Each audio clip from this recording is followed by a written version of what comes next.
Bonjour les camarades, cette vidéo vise à vous faire un retour sur le déroulement de la séance plénière du Conseil supérieur de la fonction publique territoriale de ce 12 mars 2025.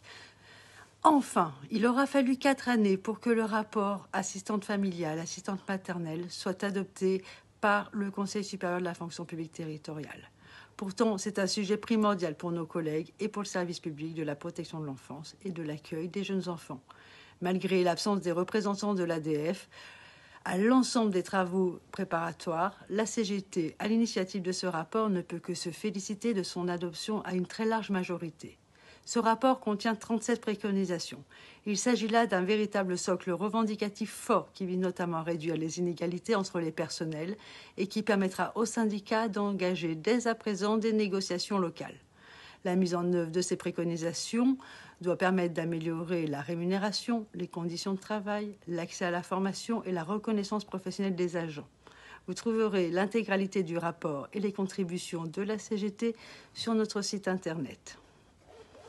La CGT exige que le gouvernement se saisisse de ce rapport et fasse une traduction législative et réglementaire au plus vite. La CGT ne lâchera rien pour les assistantes familiales et les assistantes maternelles et nous gagnerons sur vos revendications.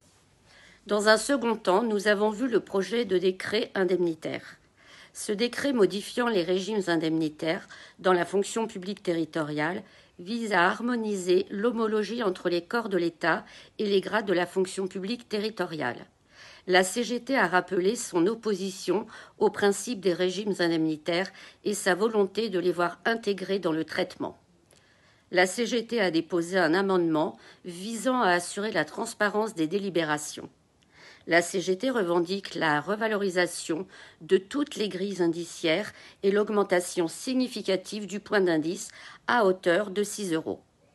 Enfin, nous avons vu le projet de décret visant la codification du livre 3. La CGT s'oppose et exige l'abrogation de la loi de transformation de la fonction publique, car celle-ci impose la codification du statut. La codification n'est ni plus ni moins que de retranscrire les règles statutaires dans un code, comme nous avons le code de la route ou le code du travail. Cette codification devait se faire à droit constant, c'est-à-dire préserver les règles statutaires qui nous régissent aujourd'hui. Force est de constater que le gouvernement en profite pour renier nos droits. Exemple, les agents stagiaires n'avaient pas de délai de prévenance pour démissionner.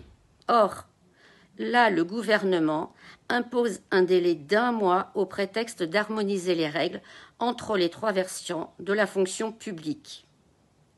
La CGT a déposé plusieurs amendements de suppression visant à préserver nos droits. Conclusion, la CGT se mobilise et se bat quotidiennement dans toutes les instances du local au national, ensemble, dans la rue, pour gagner les revendications du monde du travail. Stop à la baisse des 10% de rémunération des arrêts maladie, pour gagner la revalorisation des grilles indiciaires, pour l'augmentation du point d'indice à hauteur de 6 €.